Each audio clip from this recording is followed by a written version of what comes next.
Everybody, thanks for downloading the audio button here on the YouTube channel under the Voice of Reason podcast. I'm Jake Schwartz, and it's going to be a great day here today. Before we take this time, before we start our program, first off, let's congratulate all of our commits, recruits.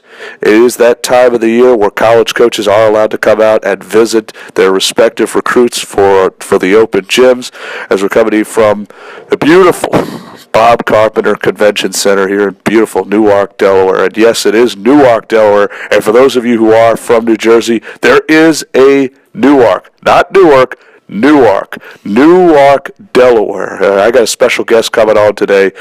I've known this man back from his days at the University of Notre Dame. His name is Martin Ingelsby, and he's going to join me in a few moments.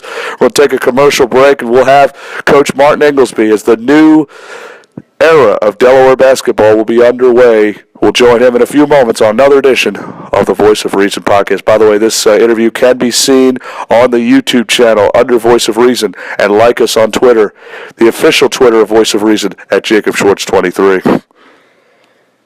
And welcome back to another edition of the Voice of Reason podcast. Jake Schwartz coming to you from beautiful Bob Carpenter Center here in downtown Newark, Delaware. And I'm speaking here with my guest today. His name is Martin Ingelsby. He is the new head coach of Delaware basketball as he's ushering in the new era of Delaware basketball. Martin, I got to shake your hand, brother. I know this is an audio, but you know what? I'm always happy whenever you and I get together. We've known each other for many years. We've gotten along a lot. How are you doing? And how is the how is the last couple of months been since you took over here in Delaware?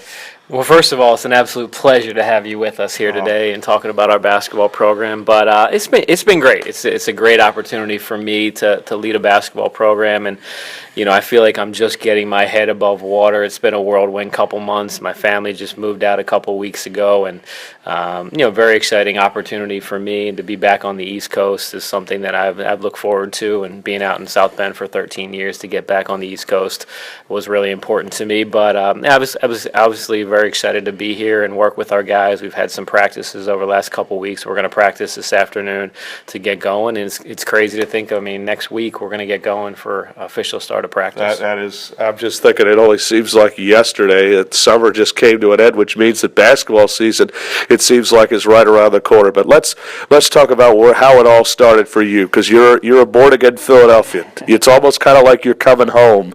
You're just about probably 30 minutes from where you grew up. You're a Berwyn native. I myself am also from the area, so we both know this area pretty well. You played at Archbishop Carroll. You had a great run over there, and if anybody deserves any type of credit, it's your father, Tom Ingelsby. Excuse me. You are Martin. Tom Ingelsby, your father, who, by the way, your father in 1971 was part of that Villanova basketball team that reached the national championship in Houston, Texas. My father is probably the biggest Villanova fan. He went to Villanova, played with your dad in intramurals. He made me say, mention him on this interview. So, what was it like growing up with a dad who had a great reputation in Philadelphia? I think at the time I just knew my dad was a very good basketball player, and played at Cardinal O'Hara and had great success at Villanova, and went on to play in the NBA for the Atlanta Hawks. And he was always involved. I'm the oldest of 5 children. I got 2 brothers, 2 sisters, and I think when I can remember, when I was younger, I always had a ball in my hands and was around the game of basketball. And he used to play with a group of buddies on Thursday nights, and I used to go over there and just shoot around and watch them. And then he was my grade school coach, CYO coach, biddy basketball, and just always really around the game. And he's a competitive guy. Oh, yeah. I think that rubbed off on me, and serious. Was very fortunate to be able to play for him at the high school level. I think there were some tough nights, some tough dinners around the table back at our house. But, looking back on it, he really made me the player that I became as a basketball player, and kind of instilled in me the passion and drive for the game, and wanting to kind of give back like he was able to give back to our team and really try to help, mold young kids into being men. And, very fortunate to have him close by. And, he's been my mentor, kind of my role model. We talk hoops all the time. He's really engaged and involved and wanting to know what's going on, and, very passionate about who we can become here at Delaware. So what is he doing nowadays? Well, he's in the insurance business. He's still doing that. He was our high school coach. I feel like he's our, my fourth assistant coach, kind of following the recruiting world, and keeping tabs on what's going on. But he's always been in the insurance business and just kind of had a passion for the game of basketball and staying involved. I never thought he'd actually ever be. I figured by now he'd be doing something in basketball. No, he stopped coaching my senior year, so he was only the head coach at Carroll for 6 years. I think maybe he regrets a little bit giving it up because he was he had a great thing rolling there at Carroll. We had really good players. We challenged Roman probably like nobody else had for a couple years. That was a time when Newman really was wasn't he? Because back then that was actually an all boys school. So you were playing. You were challenging Romans and the Ryans and I don't really know if you were challenging like the Archbishop Woods, but what other schools were you challenging? No, it was probably like St. Joe Prep, Carroll, Roman, and then Newman. Carl was just really starting to build that program up.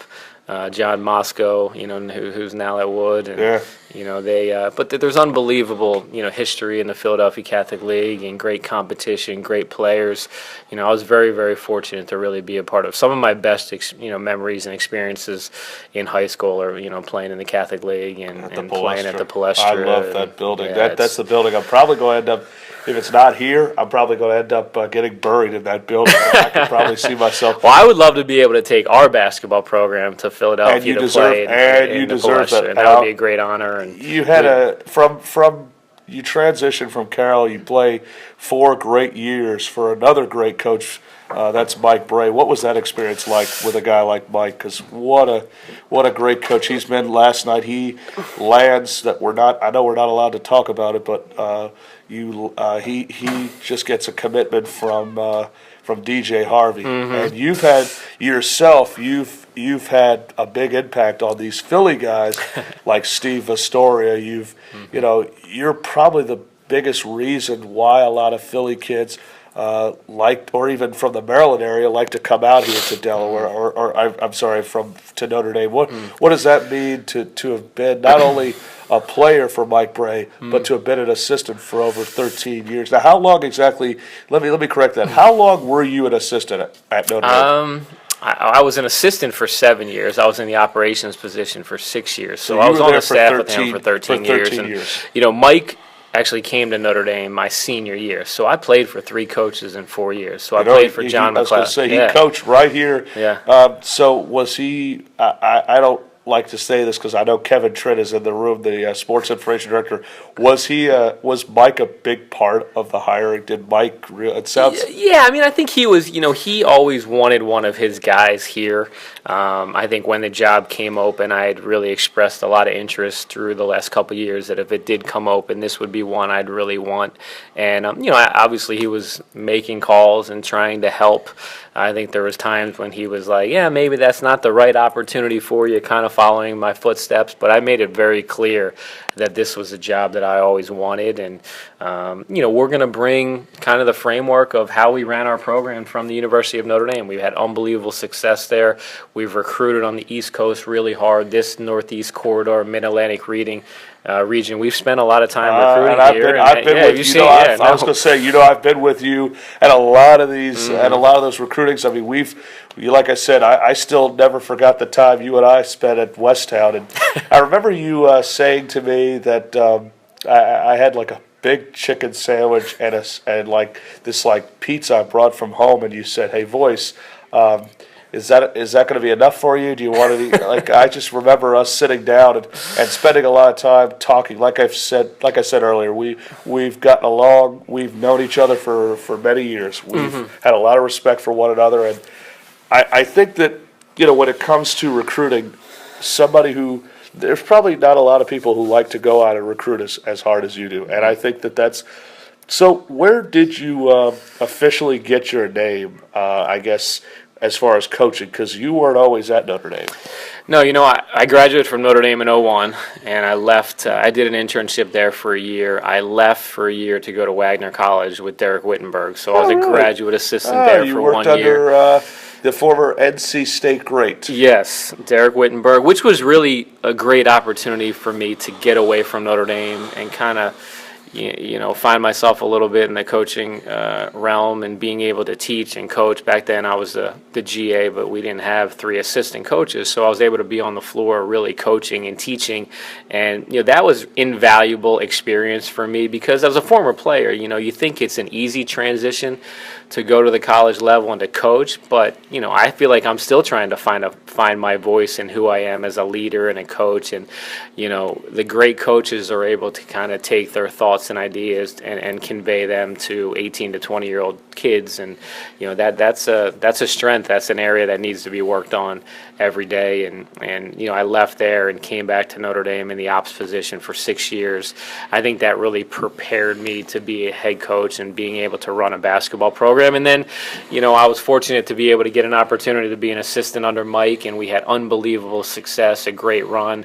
I feel like I really grew as a coach and a teacher and an educator under his tutelage, and I feel like I was ready for this opportunity. I really was. I had interviewed for some jobs over the last couple of years. I figured if anybody was ready to be a head coach, I figured it probably would be you. I mean, and again, you had Steve Astoria, Jeremy Grant. You also got Pat Connaughton, I believe. You had Bonzie Colson. We at Notre Dame, you're trying to find kids, high character kids, highly competitive kids, guys that know how to play. I always, kind of reference like our pool of kids is smaller than everybody else's because who we are, the kids we want to have in our program, how we play, and I really want to take that mindset here to Delaware. We're not just going to take anybody.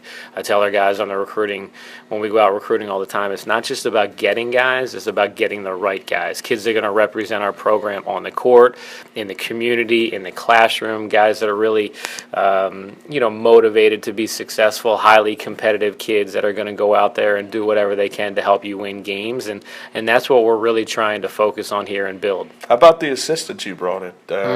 Yeah, I'm very excited about it. I mean, we got Torian Jones. One of my favorites, by the way. I'm a very close friend of his family because of his uncle Gary, who coaches at Pennsbury. He was also a great player at Pennsbury, and he also learned from a good guy like Bill Coleman, who I feel like it kind of seemed like that was the break that he needed, and that's what kind of took him after he got the job at Notre Dame. It seemed like it was a no-brainer for you to take him back home with you when you got this job here at Delaware, right? No, absolutely. And Torian and I had talked over the years about his interest in kind of getting into coaching, and he's unbelievable with 18 to 20-year-old kids and kind of mentoring them, and he's probably one of the best connectors that we have on our team, and being able to establish those relationships with our guys.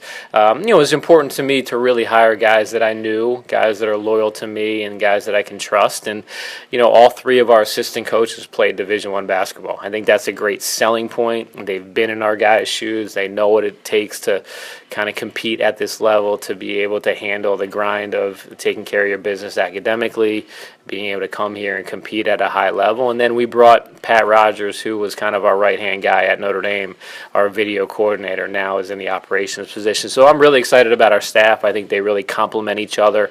They've done a great job connecting with our student athletes, and just got to keep working to get better.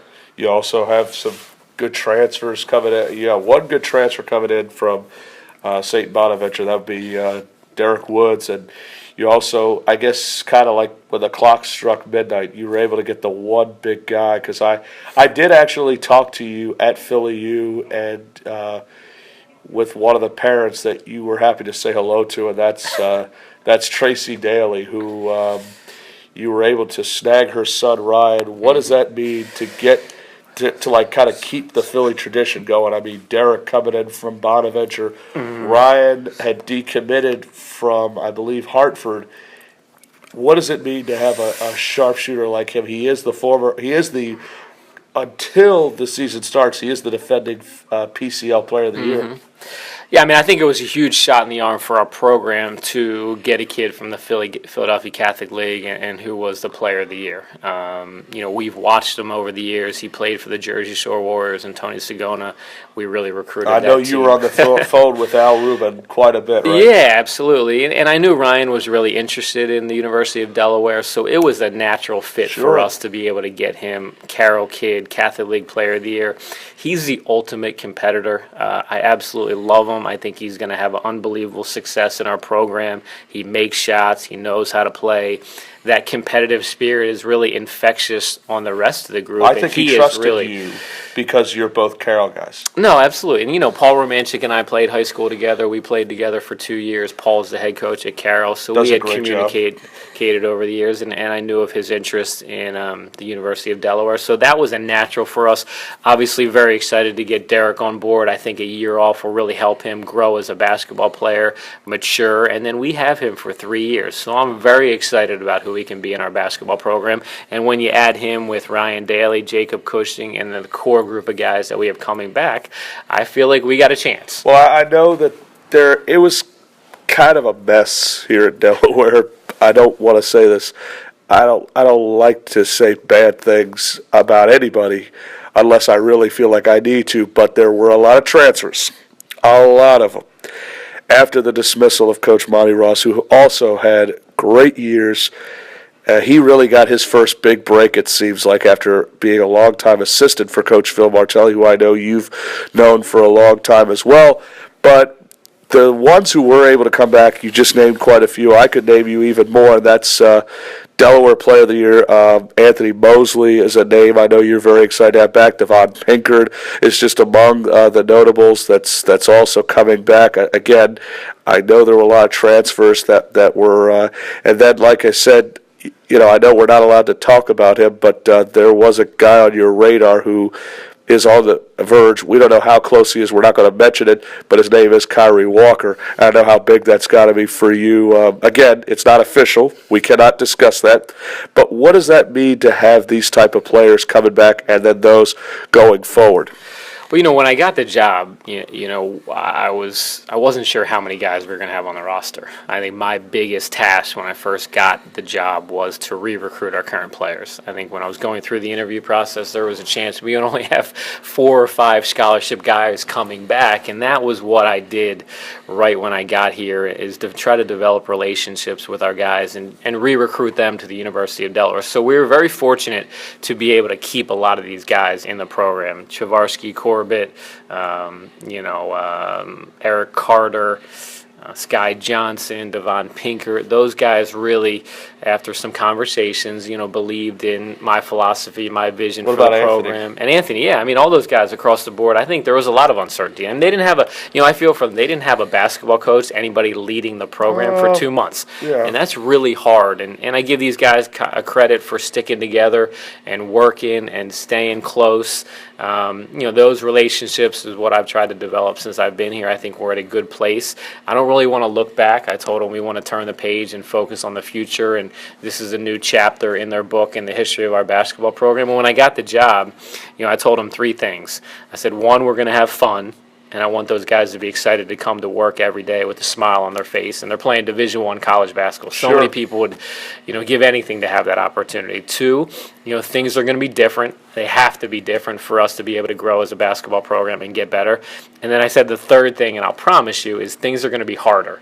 And they've embraced that, lifting, conditioning, skill work, practice. I think we've really ratcheted up to a different level than they've seen before, and I think they're starting to get a feel and reap those benefits of what that can do for them moving forward and how that helps them grow individually and us collectively as a basketball program. Does this team look like they're in the best condition right now, or is it going to take a couple more weeks? Because, with the season being around the corner, your first game is, I believe, November 11th. Absolutely. And I'll be sending a lot of emails to Scott Selheimer and to Kevin Trent in regards to the season, because you're going to be seeing me in quite a few games. I'm actually, well, you're always welcome. So and like I said, that means a lot, because I have unbelievable amounts of respect for what you've accomplished, and I especially a guy coming from a tough program like the ACC and Notre Dame, what was your best moment at Notre Dame, if you did have one? People have asked me that since I got in the job here, and there's probably hard to pinpoint one since we had unbelievable success there. The one thing I'll always remember about my time at Notre Dame is the kids that we had in the program and the relationships that I built with those guys. I recruited a lot of them. They're great kids. You wanted to really try to help them grow as people, as basketball players. I want to continue to have those relationships with them. But if there's one thing that I remember basketball-wise, it was probably going down to the ACC tournament 2 years ago and beating Miami, beating Duke, and beating Carolina to win the ACC championship. And for us, in our second year at the University of Notre Dame in the ACC, that was an unbelievable, powerful statement for us to be able to go do that down in Greensboro and to see those programs leaving the building after some days knocking I them wish off. I could be down there, because I've always heard there's a lot of good competition. I mean, you got to remember, you actually spent the first couple seasons, if I'm correct, in the Big East. Oh, absolutely. I mean, that was also just as tough. You were able to play in the world's most famous arena, Madison Square Garden. You transition to the ACC, where you're playing Duke, the North Carolinas, eventually the Syracuses, the Louisvilles, the Pittsburghs, and so on and so forth. And it just seems like you've been able to experience the best type of competition. And really, it seemed like your whole life. I mean, when you played at Carroll, you always played the best type of competition, the PCL. Then you transition over to the Big East. What was it? Just, did you always feel like you wanted to play against the best? Yeah, I think any competitor wants to play against and kind of evaluate. Sometimes people want to have fun like myself, but that's just me, though. And I think for us in the Big East, in the ACC, and it's something that we talked about a lot, and it's kind of probably similar to who we are right now at Delaware. Like, we have to create our identity. Like, who are we going to be as a basketball program? We established that in the Big East. We established that in the ACC, and I want to be able to establish that in the CAA, who we are, how we play, style of play, type of kids we have in our program. We've always been versatile and flexible with how we play and being able to change our style. But at the core of it, we're going to play the game the right way. We're going to take care of the basketball. We're going to make make the extra pass, take open shots, not beat ourselves, be really disciplined. And that is something that I've tried to instill in our guys so far as we've started to practice. And you're, I know that you're on a limited time schedule, and I know you've got a lot of stuff going on, so I'll finish this thing up with the fans, because there are those who come, there are those who don't. They've been wanting to see just the next big thing because they love coming to both men's and women's basketball as well as football and other sports in general. And what would be your message to the fans here in beautiful Newark, Delaware? Yes, I still think it's beautiful Newark. I don't care what anyone says. No, absolutely. And that's the one thing that really excited me about this job is this fan base, the community, the alumni. Like, they want to support a winning product. And, it's our job to be able to put a team on the floor that they get excited about, that plays the game the right way. And it goes back to us creating our identity. We're going to play the game the right way. We're going to make the extra pass. We're going to take open shots. We're going to play hard, play smart, play together.